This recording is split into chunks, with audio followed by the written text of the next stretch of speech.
अस्सलाम वालेकुम एवरीवन। उम्मीद करती हूँ आप तमाम लोग बिल्कुल खैरियत से होंगे और कुरान जर्नलिंग करने के लिए आप लोग बहुत ज़्यादा एक्साइटेड भी होंगे। मुझे काफ़ी ज़्यादा लोगों ने मैसेजेस किए कि हमें समझ नहीं आ रही कि हम स्टार्ट किस तरीके से करें। तो एक तो मुझे बहुत ज़्यादा इस बात की भी खुशी हुई कि एक बहुत दूर दराज इलाके से, जहाँ से वो कह रही थी कि हमें ठीक तरह से यहाँ से कोई चीज़ें भी नहीं मिलती, उन्हें काफ़ी दूर शहर में जाकर वो चीज़ें लेनी पड़ती हैं, लेकिन वो फिर भी इतनी ज़्यादा एक्साइटेड थी स्टार्ट करने के लिए, लेकिन उनको समझ नहीं आ रही थी। उन्होंने मुझसे पूछा, फिर मुझे काफ़ी ज़्यादा और लोगों ने भी पूछा कि हमें समझ नहीं आ रही कि हम स्टार्ट किस तरीके से करें। मैंने इससे पहले अपनी एक लाइव वीडियो शेयर की हुई है, लेकिन उसमें मैंने रिसोर्सेज वगैरह इतने नहीं बताए थे, सिर्फ मैंने तफसीर बताई थी कि वो आपको जो मैं तफसीर पढ़ती हूँ मैंने वो बताई थी। और लेकिन फिर भी काफ़ी लोगों ने मुझे कहा कि हमें समझ नहीं आ रही कि हम स्टार्ट किस तरीके से कर सकते हैं। तो आज मैं बिल्कुल बेसिक चीज़ों से बताऊंगी। मैं कोई स्टिकर्स यूज़ नहीं कर रही, कोई मार्कर्स, कलर्स कुछ भी यूज़ नहीं कर रही। आपके पास अगर हों तो आप कर सकते हैं, लेकिन मैं उन लोगों के लिए बता रही हूँ जिनके पास कुछ भी नहीं है लेकिन वो कुरान जर्नलिंग करना चाहते हैं, और हर किसी को करनी चाहिए। इसके लिए जो है वो कुछ बेसिक सी चीज़ें हैं। सबसे पहले हम देख लेते हैं कि हमें कौन सी चीज़ें इसके लिए चाहिए।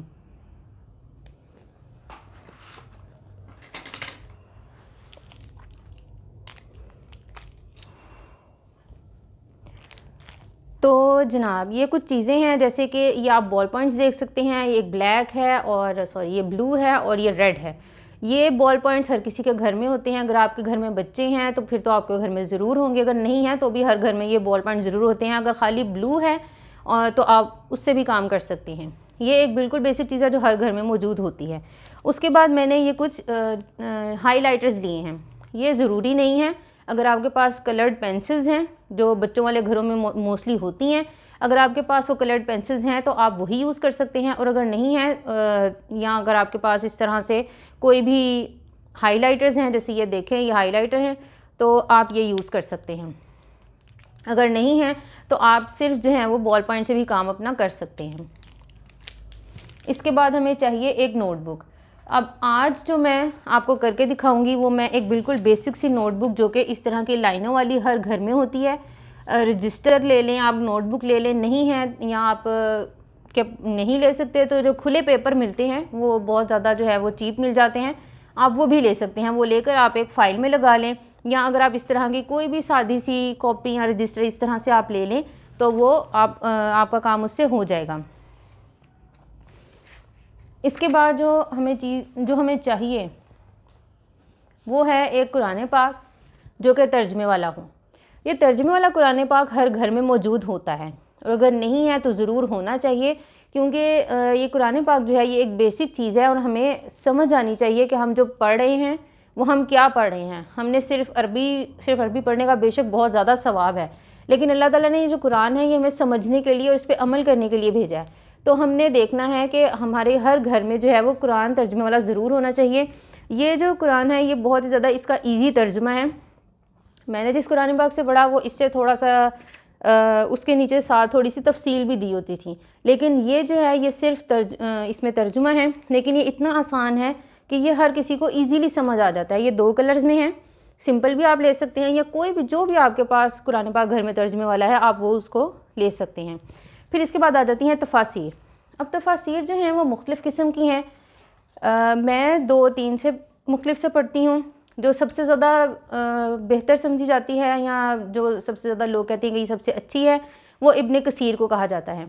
तो मेरे पास वो नहीं है, मैं उससे नहीं पढ़ती। मैं पढ़ती हूँ मालिमुल इरफान से या फिर मारिफुल कुरान से। तो आप जो है वो कोई भी तफसीर ले सकते हैं। अगर आप कोई तफसीर नहीं भी लेना चाहते तो आज मैं आपको कुछ वेबसाइट्स के रिसोर्सेज दिखा रही हूँ। कुछ ऐसी वेबसाइट्स बताऊँगी कि आप वहाँ पर जाएंगे तो आपको मुख्तलिफ़ किस्म की तफासिर वहाँ पर मिल जाएंगी। आपको ख़रीदने की भी ज़रूरत नहीं है, आपको बिल्कुल पैसे लगाने की ज़रूरत नहीं है, और इसके लिए बेसिक सी चीज़ चाहिए और वो है इंटरनेट। और अगर आप मेरी ये वीडियो देख रहे हैं तो इसका मतलब है आपके घर में इंटरनेट मौजूद है, आपके पास ये फैसिलिटी है। जब आपके पास ये फैसिलिटी है तो आप इजीली जो है कुरान पाक का जो तफसीर है वो आप नेट से भी देख सकते हैं। और अगर आप कुरान पाक का तर्जुमा जो है वो आपके घर में नहीं है, वैसे तो होना चाहिए, तो आप कुरान पाक का तर्जुमा भी उन वेबसाइट से आप इजीली देख सकते हैं, आप वहाँ से भी पढ़ सकते हैं। और इन वेबसाइट्स वगैरह का जो है, या मैं एक ऐप आपको बताऊँगी, उसके अलावा मैं एक PDF आप लोगों के साथ शेयर कर दूँगी कुछ दिनों में। कि अगर आप कहीं जा रहे हैं या आप ऐसी जगह पर हैं जहाँ पर आपके पास इंटरनेट नहीं है, आपके पास कुरान पाक मौजूद नहीं है, तो आप इजीली मोबाइल हर बंदे के पास हर वक्त होता है। और आजकल तो स्मार्टफोन जो है हर किसी के पास होता है, बहुत ही कम लोग होंगे जिनके पास नहीं होगा। तो आप इजीली जो है वो उसमें से कुरान पाक का तर्जुमा, कुरान पाक वह पढ़ सकते हैं। ठीक है, तो जो डिफरेंट वेबसाइट्स हैं पहले मैं आपको वो बता देती हूँ। तो चलें अब हम चलते हैं अपने कंप्यूटर की तरफ। सबसे पहले हम देख लेते हैं, ये एक वेबसाइट है quran.com के नाम से। ये वेबसाइट जो है जब आप उसको ओपन करेंगे तो ये इंग्लिश में है, आपने बिल्कुल भी परेशान नहीं होना क्योंकि इसमें उर्दू तर्जुमा भी है। ये आप यहाँ पर सबसे ऊपर देख रहे हैं चेंज का आइकन, चेंज लिखा हुआ है। आप यहाँ पर करेंगे तो आपको ये डिफरेंट ज़ुबानों में सारा आ रहा है। ये अल्फ़ाबेटिकली है, आपने हिंदी में देखना है या आपने उर्दू में देखना है, पुर्तगीज़ में देखना है या किसी भी ज़ुबान में देखना है, आप उसमें देखें। मैं आपको यहाँ पर उर्दू में करके दिखा रही हूँ। कोई भी आप इनमें से जितने भी तर्जुमे लिखे हुए हैं आप इनमें से कोई भी एक सिलेक्ट कर सकते हैं और आप उसका वही जो तर्जुमा लिखने वाले हैं उनका तर्जुमा आपको यहाँ पर शो हो जाएगा। ये जैसे आप देख रहे हैं ये उर्दू तर्जुमा इसके साथ आ गया है। फिर तफसीर के लिए ये जो छोटी सी बुक साइड पे बनी हुई है हर एक आयत के आगे, आप इसको खोलेंगे तो आपको यहाँ पर उसी ज़ुबान में जो आपने सिलेक्ट की होगी उसमें तर्जुमा तफसीर आपको मिल जाएगी। और ये तफसीर आप देखें, ये इब्ने कसीर भी है, यहाँ पर तफसीर बयानुल कुरान भी है जो कि इसरार अहमद की है, और डिफरेंट इस तरह के हैं। ये भी हो सकता है जैसे ये हिंदी में मैंने खोली है तो ये तफसीर नहीं खुली, लेकिन इब्ने कसीर जो है वो हिंदी में भी खुल गई है। इसके अलावा इंग्लिश में आप चेक कर लें तो इंग्लिश में भी वो ओपन हो जाएगी, उर्दू में ओपन हो जाएगी। ये ऊपर देखें आप, वो मारिफुल कुरान भी आ रही है इंग्लिश में, आप वो देख सकते हैं। इसके बाद दूसरी जो ये ऐप है इस्लाम 360, ये ऐप जो है ये इस कदर बेहतरीन है कि आप इसको अपने मोबाइल में कर लें तो इसमें ना सिर्फ जो है वो आपको कुरान उसका तर्जुमा और तफसीर मिल जाएगी, बल्कि आपको जो है वो डिफरेंट अहादीस भी, आपको हर तरह की ऑथेंटिक अहादीस यहाँ से मिलेंगी। इस तरह के आइकन वाली ऐप आपने अपने ऐप स्टोर में जाना है या गूगल ऐप में जाना है तो आपने यहाँ से इस तरह के आइकन वाली इस्लाम 360 आपने डाउनलोड कर लेनी है। ये ग्रीन कलर का आइकन होगा उसका, और ये आपने डाउनलोड कर लेंगे तो इसमें मैं कुछ दिन पहले देख रही थी कि इसमें आप बाकायदा जो है वो जिस तरह से क्विज़ेज़ वगैरह होते हैं कि आपको समझ आए कि आपने अरबी जो पढ़ी है आपको समझ आ रही है कि नहीं। फिर मैं डॉक्टर इसरार अहमद की है बयानुल कुरान, और ये तंजीम.org के नाम से है। और इसमें आप देखें कि जब आप नीचे जाएंगे तो आपको यहाँ पर डिफरेंट तरीके से, यानी उर्दू में लिखी हुई, हिंदी में लिखी हुई, रोमन में लिखी हुई, और इस तरह से आपको ये सारी जो है वो मिल जाएंगी। आपको MP3 भी मिल जाएगी, यानी आप सुन भी सकते हैं, और आपको जो है वो PDF भी मिल जाएगी। जब आप PDF में जाएंगे तो ये देखें यहाँ पर ऑप्शन है कि आप इसको ऑनलाइन भी पढ़ सकते हैं, और जब आप थोड़ा सा नीचे जाएंगे तो ये आपको यहाँ पर डाउनलोड PDF की ऑप्शन आ रही है, आप उसको वहाँ से PDF डाउनलोड कर सकते हैं। और ये आपको जितनी इसकी मुख्तलिफ जिल्दें हैं आपको अलग-अलग सारी डाउनलोड करनी पड़ेंगी। कि कौन से ऐसे बेहतरीन स्कॉलर्स हैं जिनको आप सुन सकते हैं। मैं मुख्तलिफ को सुनती रहती हूँ, और जो सबसे ज़्यादा जो ईज़िली आपको मिल जाएंगे वो सबसे पहले आते हैं, उसमें ये डॉक्टर इसरार अहमद हैं, आप उनकी देख सकते हैं। नुमान अली ख़ान हैं, उनकी बेसिकली जो है वो मोस्टली इंग्लिश में है, लेकिन काफ़ी अर्से से उन्होंने उर्दू में भी स्टार्ट कर दी हुई हैं, तो हो सकता है आपको पूरे कुरान की तफसीर तो शायद अभी उर्दू में ना उनकी मिले, लेकिन काफ़ी ज़्यादा आपको उनकी उर्दू में भी मिल जाएगी, उर्दू में या हिंदी में, यानी आपको उसकी मिल जाएगी। उसके बाद आप डॉक्टर फ़रहत हाशमी या निगहत हाशमी, इंग्लिश में भी जो है वो डिफरेंट स्कॉलर्स हैं, आप उनकी भी देख सकते हैं। लेकिन बेसिकली जो सबसे इजी तरीके से मैं आपको बता रही हूँ, तो आप यहाँ तो डॉक्टर इसरार की देख लें, डॉक्टर फ़रहत हाशमी की देख लें, निगहत हाशमी की देख लें, या आयशा खालिद की आप देख लें।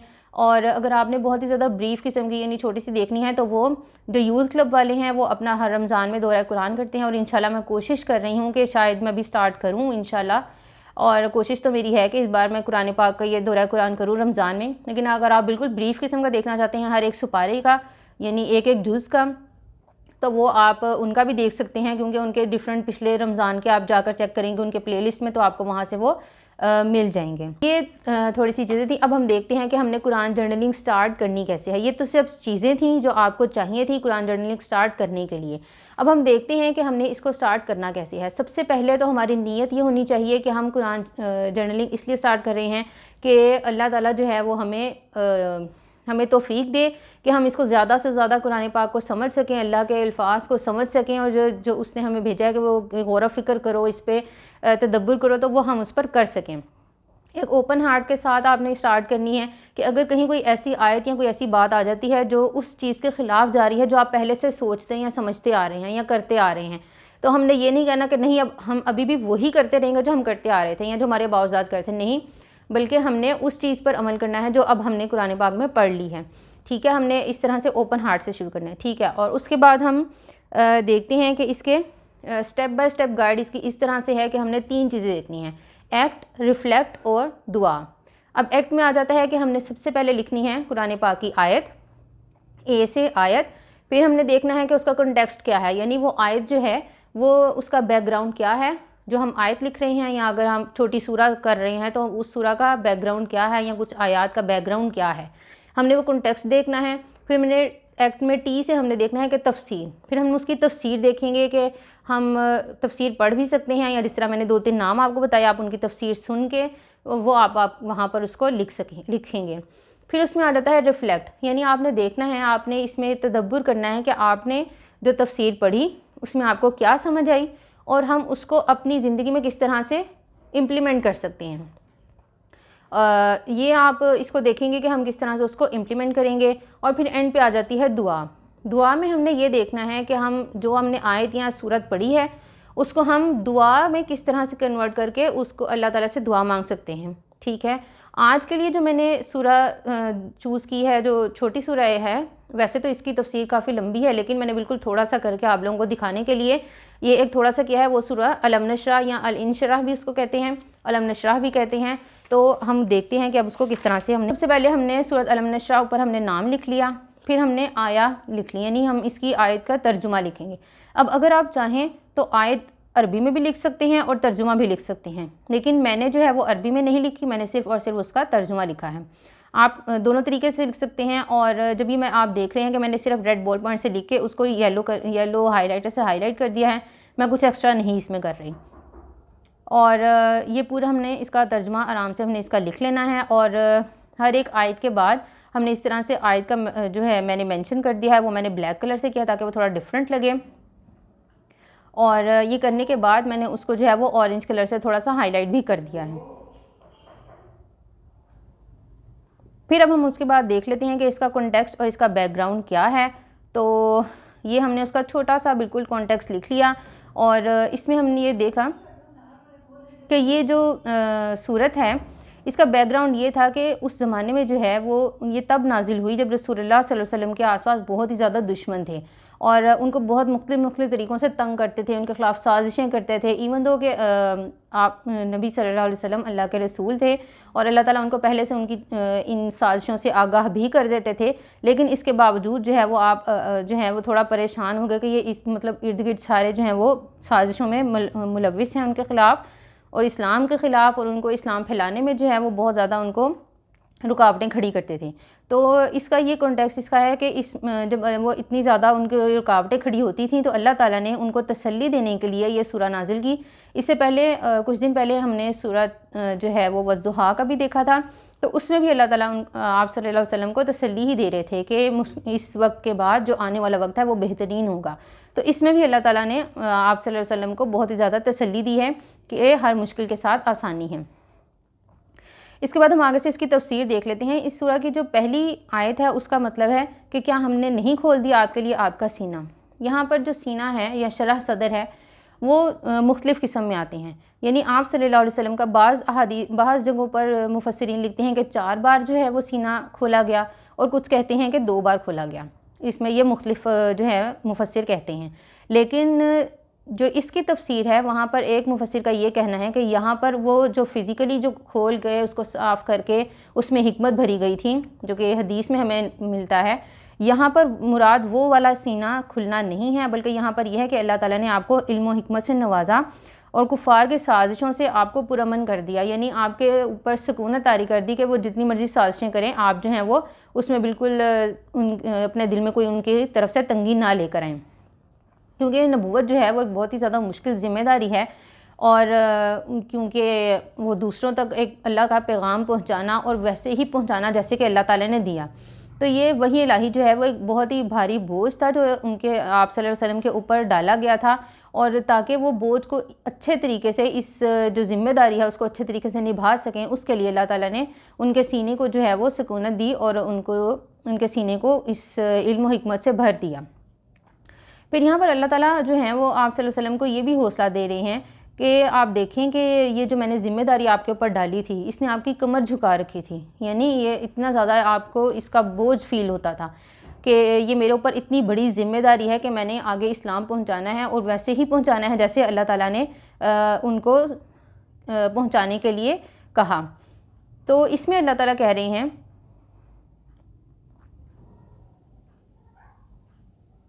इसमें अल्लाह ताला उनको मज़ीद हौसला दे रहे हैं कि जिस जगह पर भी, यानी अगर इतनी बड़ी ज़िम्मेदारी मैंने आपको दी है तो इसके साथ साथ अल्लाह ताला उनको ये भी बिशारत दे रहे हैं कि जब जिस जगह पर भी मेरा नाम लिया जाए, मैंने आपके लिए आपका ज़िक्र बुलंद कर दिया, यानी जिस जगह मेरा नाम लिया जाएगा साथ आप सल्लल्लाहु अलैहि वसल्लम का भी नाम लिया जाएगा। जैसे आप अज़ान देख लें, कलमा देख लें कि अल्लाह ताला ने उनका ज़िक्र बुलंद कर दिया। वो इस मायने में बुलंद किया, एक तो ये कि रहती दुनिया तक आप सल्लल्लाहु अलैहि वसल्लम जो हैं वो आखिरी नबी हैं और इस तरीके से आपका ज़िक्र जो है वो बुलंद है। और फिर आप अज़ान में देखें कि दिन में 5 वक्त अज़ान होती है और 5 वक्त जो है अल्लाह ताला के नाम के साथ रसूलुल्लाह सल्लल्लाहु अलैहि वसल्लम का नाम भी पुकारा जाता है, यानी अल्लाह ताला ने उनको ज़िक्र को बुलंद किया क्योंकि वो इतनी भारी ज़िम्मेदारी जो है उठाए हुए थे। आगे अल्लाह ताला फरमाते हैं कि हर मुश्किल के साथ आसानी है, बेशक हर मुश्किल के साथ आसानी है। यहाँ पर जो है अल्लाह ताला ने ये फरमाया कि इसकी तफसीर ये भी बनती है कि जो भी एक मुश्किल आती है उसके पहले भी आसानी होती है, उसके बाद भी आसानी होती है। एक मुश्किल जो है वो 2 आसानियों में घिरी होती है, लेकिन बाज़ औक़ात ऐसे होता है कि हम लोग उस मुश्किल को देखने में इतने मगन हो जाते हैं या हम उस मुश्किल को देखकर इतना परेशान हो जाते हैं कि हम जो उसके साथ आसानियाँ आई होती हैं, हमें हमारा जो ध्यान है उन आसानियों की तरफ जाता ही नहीं। हम उस मुश्किल में ही देखते रहते हैं, उस मुश्किल पे परेशान होते रहते हैं, जबकि उन आसानियों की तरफ देख के अल्लाह का शुक्र अदा नहीं करते। तो ये अल्लाह ताला कह रहे हैं कि हर मुश्किल के साथ आसानी है। जब भी कोई मुश्किल आए तो आप इर्द गिर्द देखें कि आपको उसके साथ अल्लाह ताला ने कौन सी आसानियाँ नसीब फरमाई हैं।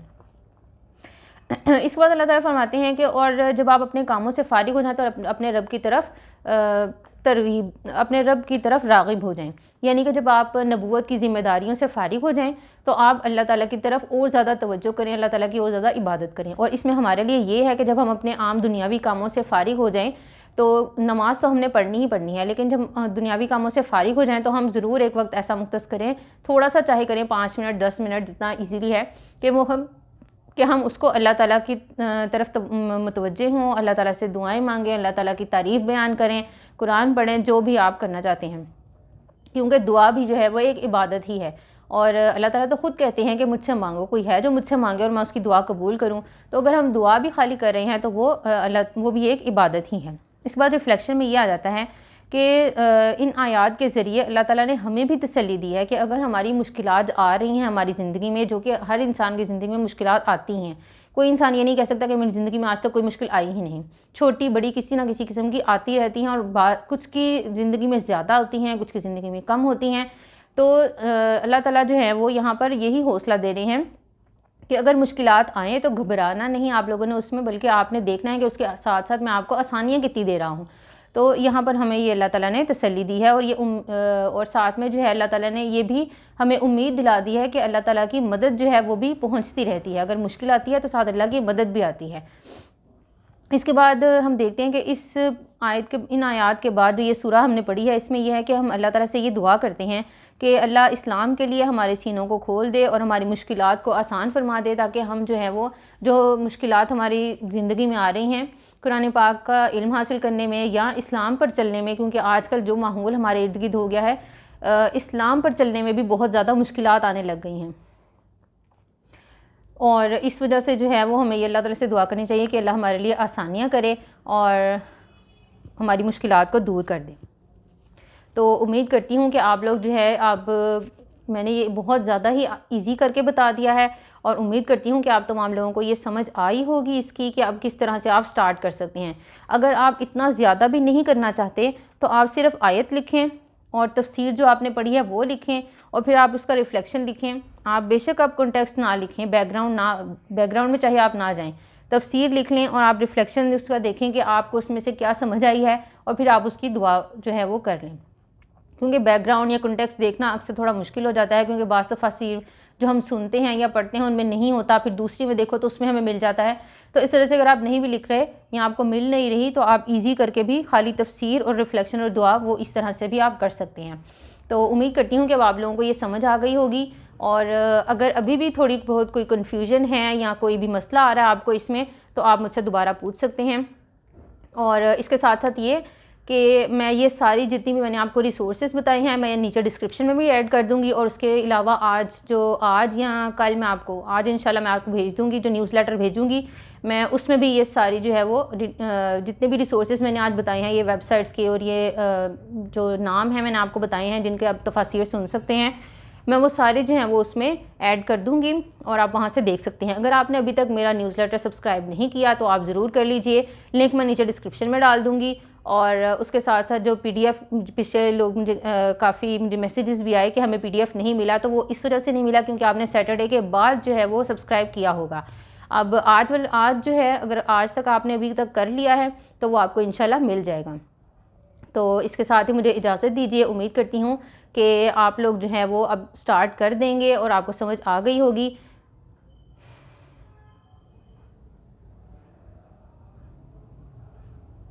और अगर आपको समझ नहीं आई तो आप मुझसे मैसेज करके पूछ सकते हैं। अल्लाह हाफिज़।